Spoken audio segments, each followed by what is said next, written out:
السلام عليكم ورحمة الله وبركاته. انا النهارده جايلكم بفيديو جديد، فيديو يومي. بس للاسف النور قطع، بس مش عارفه قطع ليه، بس اكيد في حاجه يعني. انا دلوقتي هفتح شباك. بسم الله الرحمن الرحيم. هو الجو حلو كده بقى كام يوم اهو هيقل.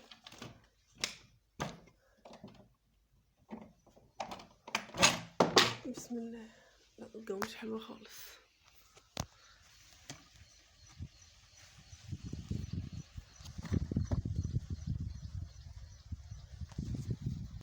دلوقتي هفتح الشباك التاني. انا فتحت ده خلاص، افتح التاني بقى. فهفتحه برضو، خليكم معايا.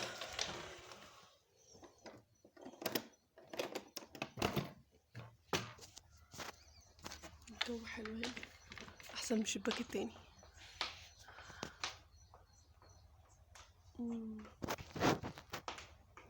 دلوقتي فتحت الشباك، فهعمل هو بس يعني هروق الأوضة، مفيهاش حاجة. احنا اصلا بالليل ما كناش هنا او ما كناش في البيت امبارح، فالبيت انا كنت منضفاه من اول امبارح ونضيف ومفيش حاجة. فانا هروق الأوضة كده، اشيل الحاجة اللي في الارض دي وهلم كل حاجة وارجع لكم تاني عشان ما اطولش عليكم الفيديو. الحمد لله يا جماعة النور جه وانا بروق الأوضة. انا بس اول حاجة دلوقتي هطلع اعملها اطفي النور ده،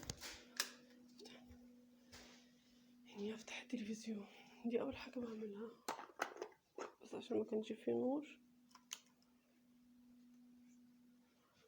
ما عملتش حاجة. كده هرجع الصالة مفيهاش حاجات كتير. افتح الشباك بس كويس. بسم الله الرحمن الرحيم.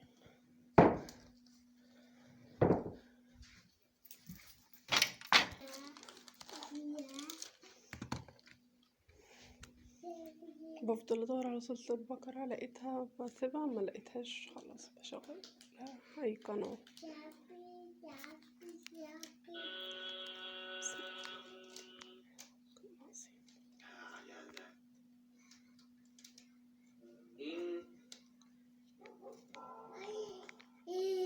هي تقريبا كده مش شغالة على اي قناة، مع انها بتشتغل على القناة دي على طول.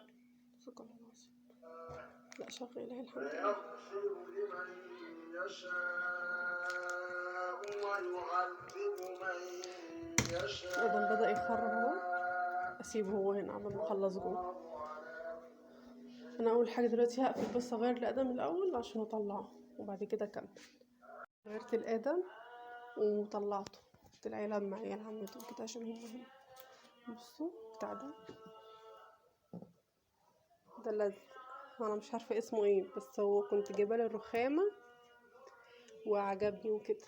فلو جوزي قال لي لو حطيتيها رخامه يعني هيبوظ، فحطيته هنا.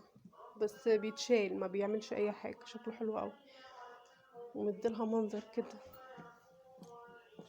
حطيت هنا وعلى التسريحه برضو شكله حلو جدا.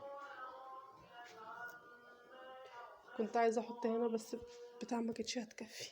استنى اوريكم شكلها. هو لفه زي كده، لفه يعني بس مكانتش هتكفي. قلت بقى افكر فكره تاني والباقي هوديه في حته. الهدوم انا كنت لسه مغيراله.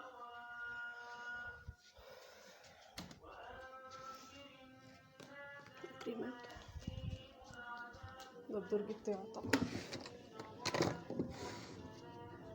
فانا خلاص الاوضه خلاص ما فيهاش حاجه. انا مرضتش اطلع البطانيه عشان كان فيها هوا بره وبتراب وكده. فانا خلصت الاوضه بس هكنسها، بس هكنس كله مع بعضه لان كده كده هكنس بالمكنسه. فهلم بس الحاجه دي الاول. ده هدخله جوه، كان في ميه عشان الميه قطعه.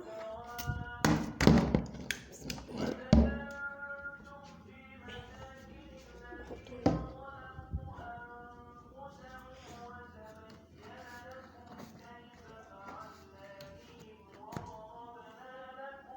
دي فاكهه انا غسلها كلها كده، مفيش اي حاجه. نشوف الصلاة فيها ايه.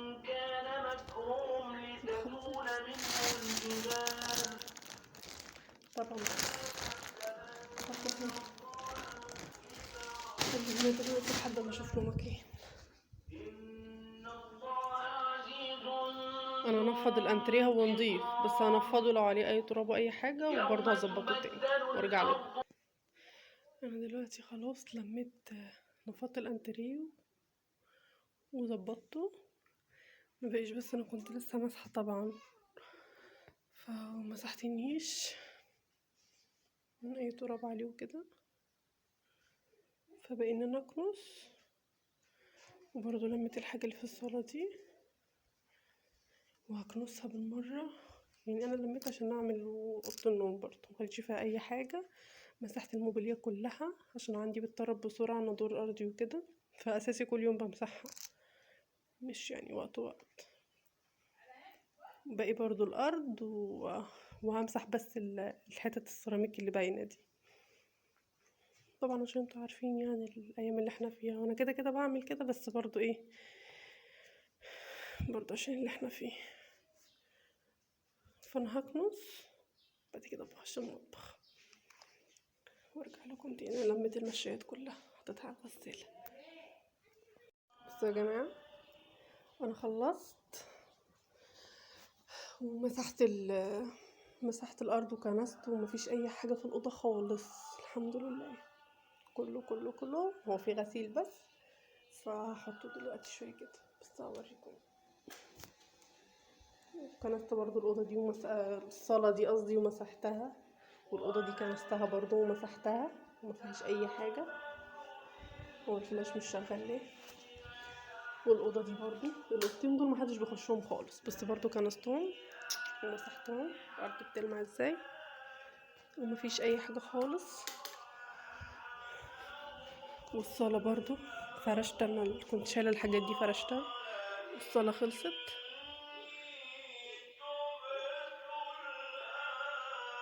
وما بقاش معايا اي حاجه خالص غير بس ان انا هرش البيت واعقمه، بس مش دلوقتي. برضو اشغل بس الغساله الاول، نحط هدوم فيها. وده الحمام، اخلص المطبخ وابقى اعمله مع نفسي. دلوقتي عملت الغساله ونضفت المكان ده كده كله، مسحته برضو. عملت بقى شويه تجديدات في المطبخ. دي كيكه كنت عاملاها وخلصت الحمد لله، ما بقيش غير دول. وده البوتاجاز برضو انا مسحه مفيهوش حاجه، بس همسحه عشان هنا كنت عامله فشار بالليل ومبهدل بس مكانه. الطماطم دي خليها هنا ما عنديش مواعين، بس دي حاجات ادم هغسلها واحطها في ميه سخنه. ارجع اوريكم انا عملت ايه في المطبخ. دي بقى فيديوهات من لما رتبت قبل ما اعمل المطبخ. ده انا كنت شلت الحاجه ورصيت ونضفت تحته ومسحت بكلور وظبطت الدنيا خالص، لان كان عندي بصراحه صراصير وانا ما كنتش عارفه، فحبيت ان انا انضف. طلعت كل اللي في المطبخ، غسلته كله والبوتاجاز، كل حاجه عملتها. انا ما كنتش ناويه، بس بصراحه يعني هو كله جاب بعضه. وهنا شلت كل حاجه، غسلته ومسحت برضو وظبطت كل حاجه، وكل ده شلته غسلته. كنت شايله البهارات غسلاها، مش عارفه هتظهر معاكم ولا ايه. انا هنا كنت شايله يعني ايه، بوريكم بعد ما خلصت. انا كنت مصوره فيديوهات تانية بس بصراحه كانت تقيله على التليفون وما كنتش عايزه اتحمل. وهي كل ده هفضيه، هو ده اللي انا كنت برش بيه بصراحه، يعني بجد ظبط لي كل حاجه. دي البهارات كلها هفضيها في طباق واغسلهم. بصراحه مش عارفه، كان عندي صراصير وانا مش عارفه، كنت بشوف 1 2، مش عارفه دخلت ازاي او من ايه. كل شويه اشوف وامسح واموته واعمل مكان وارش مش عارفه ايه. فكان عندي كرتونه حطها المطبخ عشان انتوا زي ما انتوا شايفين اللي فوق الميزان وكده تحت، فكنت حاطه كرتونه بشيلها كده. مش قادره اقول لكم على البشاعه اللي انا شفتها، بس الحمد لله يعني عدت على خير. انا دلوقتي فضيت البهارات كلها. انا جايبه يعني انا عندي كنت جايبه في جهازي وكده، بس بصراحه مش مقدره اطلعه اقسم بالله، لان هم المطبخ صغير ومحطوطين فين وعندي هيتكسر كده. فجبت بلاستيك وجايبه برضو شاريه ازاز، بس برضو مرضتش احطهم. غسلت دول فلقيت شكلهم رجع حلو يعني، فقلت اعملهم تاني احسن. بس هم بقى ممكن اطلع في العيد ما اطلعش، اصل دي مش شقتي، دي شقة حماتي بصراحة، فانا شقتي هي قاعدة فيها. ان شاء الله مستنيين نخلص، بس انا اتجوزت فيه وكده، ان شاء الله لما اطلع فوق بقى ايه المطبخ اللي فوق اكبر من اللي تحت. فبصراحة مش عايزة اطلع وبهدل تحت يعني واحطهم فين كده، المطبخ صغير جدا زي ما انتم شايفين. فانا بصراحة عشان كده بستخسر ان انا اطلعه كده. انا فضيت البهارات كلها في طباق، وغسلت دي وغسلت الشقة اللي فيها طباق. انا هجيب لكم كل حاجة تاني دلوقتي، بس انا حاولت ان انا اشوف اي فيديوهات من دي. يعني انا كنت مصورة كل حاجة عملتها، يعني هم دول اللي اتبقوا.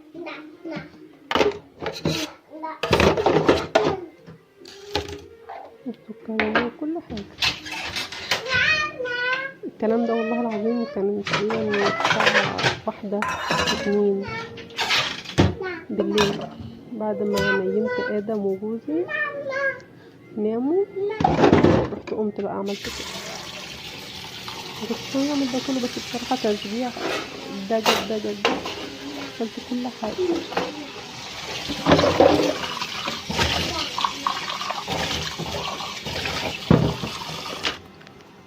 انا بحب اعمل بمية سخنة كده. انا غسلتهم ورصيتهم تقريبا كمان، وشلت الحاجة اللي في الارض كلها، وجبت الستاند ده طلعت اللي في المطبخ وظبطته كده، لان كان عندي المطبخ مكركب جدا. بصوا دول لسه هيترصوا في المطبخ.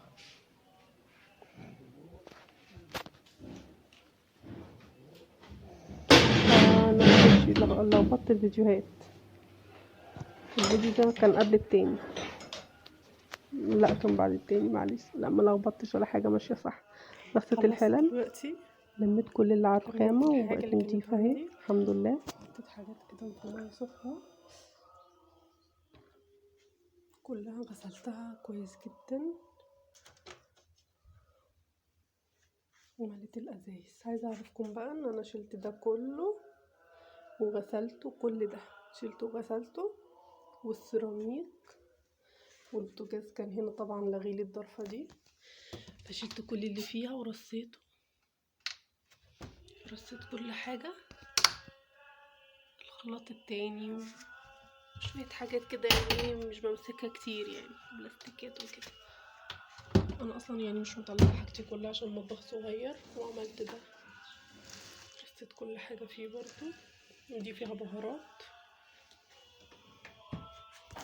ورصيت الضرفه دي ومسحت المطبخ كله، ومش مخليه في اي حاجه. نزلت كل ده وعملته وغسلته.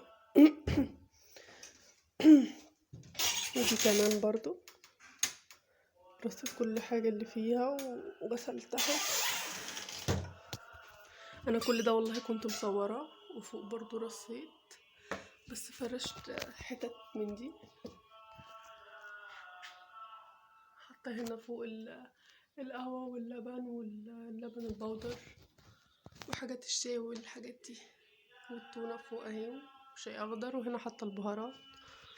بس الحاجات برضو يعني اتبهدلت شوية. خلي ده في الاول عشان ده عن ايدي، خلي ده جوه. وده كنت لسه وكل ده فضيته وغسلته. انا كنت جايبه طقم جديد وكنت عايزه احطه وكده، بس لما غسلته لقيته نضيف شويه، بقى حلو مفيهوش اي حاجه، الفلاش مش شغال. وانا كنت الاول حاطه الحلل بتاعتي هنا. انا دي حاجات بصفيها، كنت حاطاها ما بتتحطش في المطبخ. فضيت الضرفه دي خالص،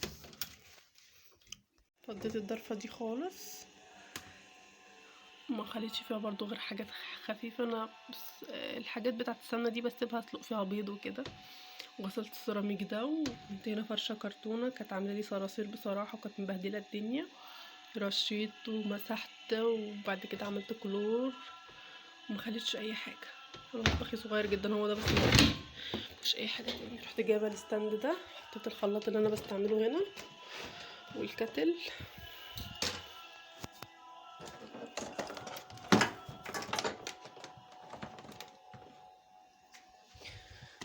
اجيب ده واحطه فوق. ايه الحاجات اللي انا عشان جنب الفيشه يعني. ماشي دي، وهنا دي لسه هحطها. انا بس بوريكم حاجات. حطيت بقى الحاجات الكبه والبلاستيكات والحاجات اللي انا بستعملها برضو استعمال ايدي هنا. كل ده رصيته، ودي لسه هحطها هنا بس مستنيه اجيب لها استيك اربطها كده. وخلي دي هنا كمان، ودي انا عايزه اعملها زي دي كده يعني. هنا حاطه البصل والبطاطس، وهنا حطيت المنظفات، الحاجات اللي انا برضو بستعملها. ودي لسه هعملها برضو يعني، كان زي كده بس انا عايزه اعملها على دي هنا كده، اخليها كده الحرف ده كده. فمستنيه اعمل دي ودي واخليها. وهنا بصفي الحاجه. وعملت البوتاجاز هنا احسن علشان يوسع لي هنا. حطيت باسكت الزباله هنا، هو كده هيوسع لي. هو ده امان يعني، عادي ما بيطلعش لو اتفتح يعني. فانا برضه عملت البوتاجاز وما عادش في اي حاجه. انا شلت كل ده، غسلته ومسحت السيراميك كله. وتحت البوتاجاز كان وسخ جدا جدا يعني. غسلت باسكت الزباله كل حاجه. وكده اكون خلصت. ودول برضه غسلتهم. خلي دي هنا عشان دي بنشف فيها. السكينه دي احطها مكانها. وبكده اكون خلصت. مش هيكون بس معايا غير مساحتي بس، مش عارفه مش حاسه ليه.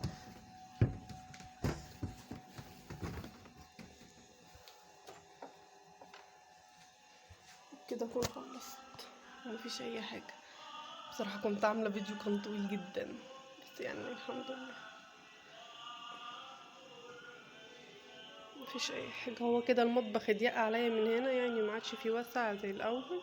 بس عشان افتح الضرفه اللي هناك دي ما كنتش بفتحها خالص. كده اكون خلصت، وخلصت برضو البيت كله. انا دلوقتي هعمل ايه؟ الغساله انا نسيتها اصلا، عماله تصفر. هحط فيها غسيل وارجع لكم. انا دلوقتي حطيت الغسيل في الغساله، هي بتغسل. ف جبت كلور بس عشان انا ما عنديش ديتول. انا اللي عرفته ده زي ده يعني.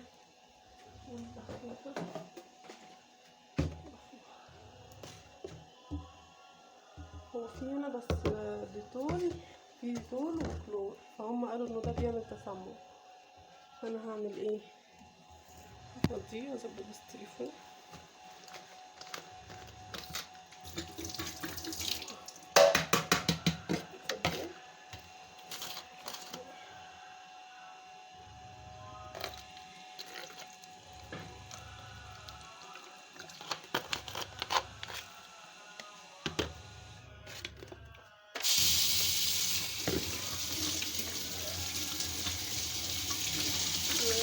يا ريت كنت حطيتهم على الهدوم بدل ما اكبهم، والله نسيت خالص.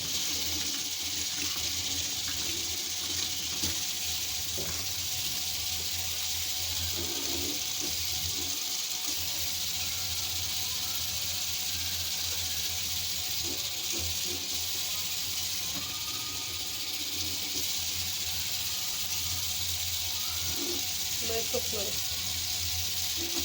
أنا عاملة مية سخنة.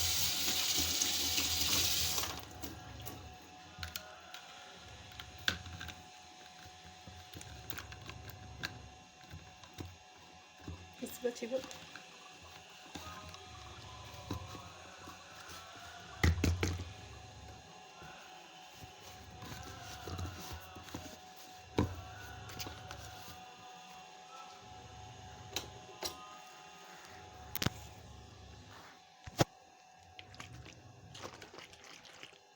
رغيفه. نعمل الرخام اهو المقابض.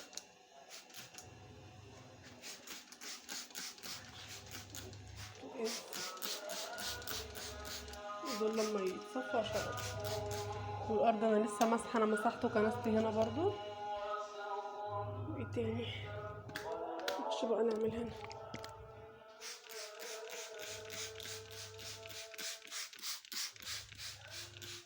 كل ده عشان ادم اصلا بيجي هنا وبيحب يلعب في الحاجات اللي تحت دي جدا وبيطلعها. ودول الحاجات اللي احنا بنفتحها دي عشان نثبت ان هو بيقعد 8 ايام على الحاجات الحديد. الحاجات اللي زي كده هي من جوه ما بنلمسهاش بس اهي. الحاجات بتاعت الكهرباء بس من بعيد مش من جوه يعني. وادم عشان بيجي في التلفزيون كل شويه.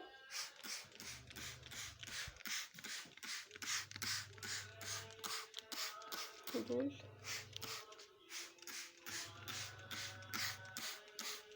بصوا الجو الشمس راحت ازاي، مبقاش في شمس.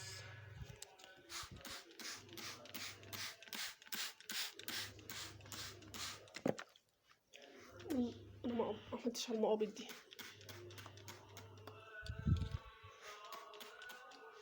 انا هاجي امسح الموبيليا دي تاني هنشفها عشان هي بهدلت.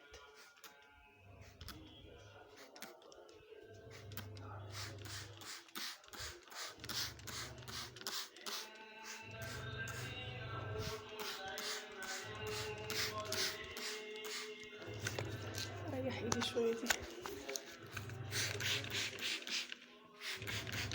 كنت لسه عامله الغساله كده. الحمام انا لسه ما عملتش حمام اصلا ولا جيت جنبه.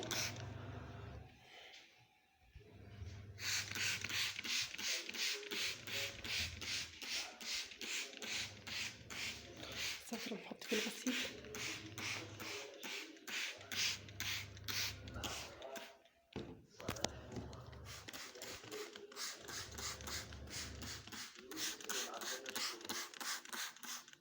ماهر عبد الرحمن شخشيو.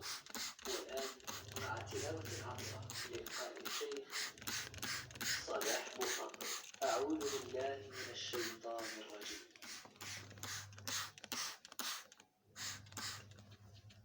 انا بقيت ماشيه كده طول النهار عشان خاطر ادم برضه. الذي بيده الملك وهو على كل شيء قدير. الذي خلق الموت والحياة ابنه بيجي يلعب هنا. أيكم أحسن عملا وهو العزيز. انا اسفه بس عشان صوت القران فانا مشغلاه بصراحه. ودي والتلاجة لسه ليها يوم معايا بس هي عشان امسحها برضو. امسحها من بره لسه برضو هاجي افرشها وهمسح فوق وكل حاجه. اخد بقى حاجه واروح امسح الموبايليا. الشيء دي اللي انا بمسح بيها.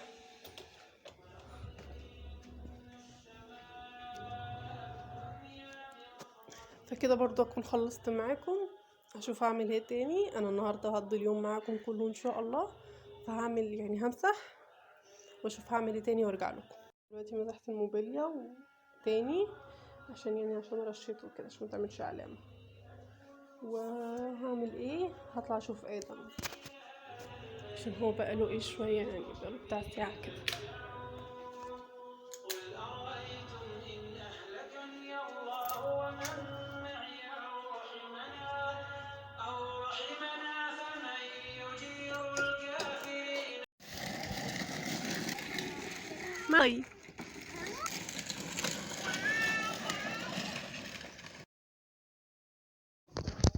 وهنا انا طلعت عند ماما اكمل بقى اليوم فوق. هنعمل قلقاس فهي طلبت ان انا اعمله بصراحه.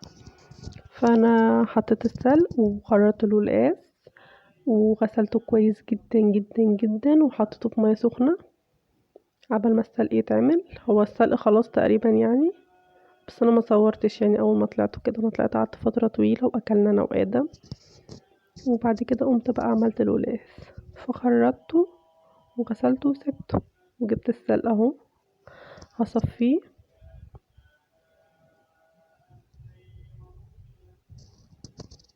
صفيه وايه تاني مش عارفه، اصل لسه منيمه ادم ومش قادره اقول لكم كان مطلعيني النهارده، بس الحمد لله يوم وعدى على خير. فبصفي السلق اهو، هروح بس اشيل اي حاجه على الرخامه عشان ما بحبش حاجه تبقى مكركبه، وبصراحه ماما ما كانتش سايبه اي حاجه في المطبخ خالص. انا دخلت المطبخ هو كان رايق، وكانت غاسله البوتاجاز، مفيش اي حاجه خالص كانت في المطبخ، وانا برضو زي ما دخلته وزي ما هسيبه لها زي ايه كأنه مفيش اي حاجه. وده انا نزلت جبت الهون بتاعي عشان بحب اعمل فيه عشان واسع يعني، فبمسح الرخامه لو هي عليها اي حاجه وكده. هي ما كانش عليها حاجه بس ايه برضو مكان ما انا كنت واقفه وكده، فشلت الحاجه دي وهمسح مكانها. وعندي الكاتل كده مسحت ومبقاش في اي حاجه خالص، وشلت كل حاجه عليها، مكانش عليها حاجه برضو كانت نظيفه. هروح اشوف السلق بقى. ده ماما جابت لي الشوربه كانت في الفريزر، هفكها بس بميه سخنه وحطيتها على النار. وده السلق جبته عشان ادقه. دلوقتي عملت السلق، دقيته انا كويس دقيته جدا كويس جدا لحد ما بقى كده مفيهوش اي حاجه، وحطيت الكزبره وتوم. انا قاعده من بدري جدا بدقه، بس طبعا ما كانش ينفع ان انتوا تبقوا معايا لان قعدت بتاع اكتر من نص ساعه اطلع عيني، هو الدق طويل جدا بياخد فتره. حطيت الثوم وكزبره وشويه كزبره ناشفه وملح بس، وقعدت بقى بتاع نص ساعه الا ربع. دلوقتي دقيت ده. دلوقتي جبت الطاسه انا بقالي بتاع تقريبا نص اللي ساعه هحمر فيها السلق، وده خلصته. انا تعبت بصراحه يعني مش قادره اقول لكم ان انا دخت قد ايه وانا قاعده، فضلت فتره طويله جدا وانا ده مبطيه. السلق، وده توم وكزبره وشويه كزبره ناشفه وملح. بقالي تقريبا نص ساعه خلاص انا بقول قعدت لكم ان انا اقسم اهم بالله. حاجه كان يعني ممكن الدق اعمل تاني بس وكده. مش قادره. فدلوقتي هروح اجيب السمنه السمنه. من الفريزر وارجع. انا دلوقتي مسكت جبت السمنه، السمنه. كان ماما عندها سمنه اهم بلدي حاجه وكده، الدق، هو لو الدق كويس كل حاجه تطلع فجبتها كويسه. وحطيت وحطيت القلقاس حته من في دي الشوربه وحته دلوقتي من بتتسلق، السمنه العاديه الزبده. فانا هطلع السمنه وارجع لكم. دلوقتي اديهم حطيت حته سمنه بلدي حطيت على المفكر، بس انا سمنه جنة، كترت شويه بس شلت حته تقريبا، اسيحهم الاول.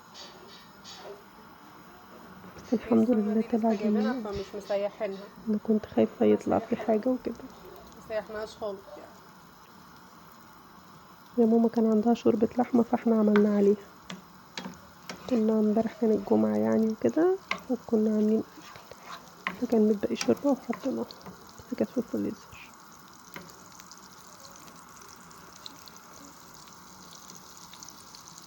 تعالي هي تقريبا كده كويس. معلش رميت التليفون وما خدتش بالي.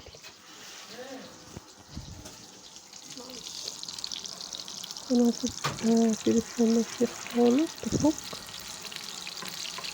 لان اصلا ماما ما كانتش لسه سيحت السمنه، فانا عملت منها كده بخليها ايه تفك الاول. هجيب السلق بقى واحطه احمره الاول، بسيبه لحد ما لونه يغمق خالص، وبعد كده بحط الثوم والكزبره.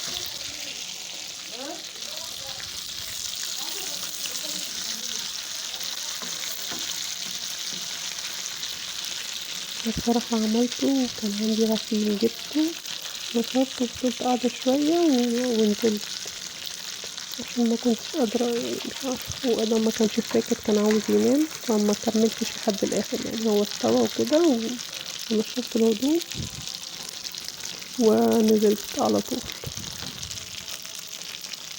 وده السلق بقولكوا كان القلقاس قصدي كان جنبي بالسلق عشان قبل ما اخلص يعني، هو كان تقريبا يعني داخل على سوا، انا هخلص واحط عليه على طول ويغلي بقى وطفيت عليه.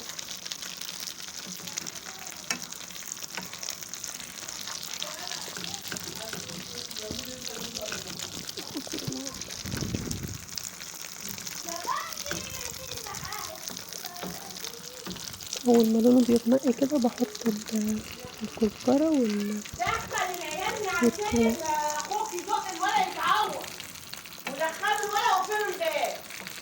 ها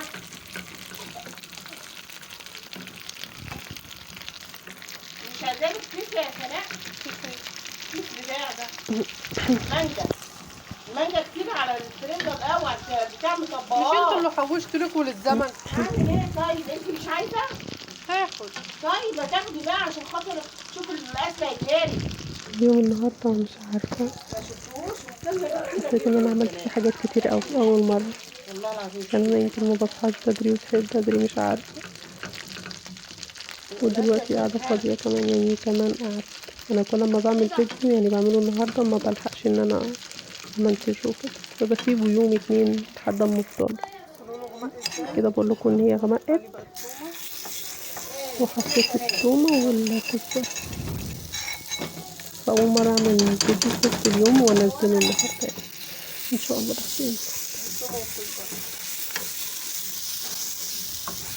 اول ما بتغمق السلق، اول ما بيغمق قصدي، بحط عليه الكزبرة والثوم. السلق بعد ما سلقته الميه انا كنت وانا بصور بتكلم، بس كان في صوت دوشة وعيال، وكان العيال فوق وكده، في حاجات كتير فبصراحة لغيته خالص.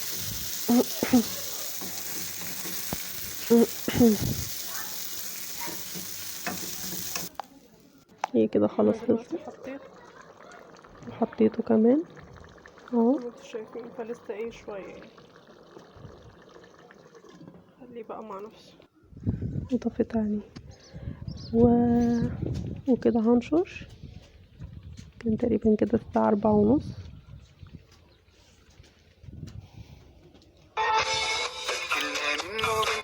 زياد معلش قلنا كم التليفون مره ما رن وانا تضربش بتكلم. ادم برضو، يعني انا ده بوقفك كان امك بتضربه بس ماما خافت. زياد وآدم زياد مش ساكتين زياد طبعا. ما تخافش منه يا ماما، ما تخافش آه، منه. كنت بسكته. معلش هقفل الفيديو ونشرت.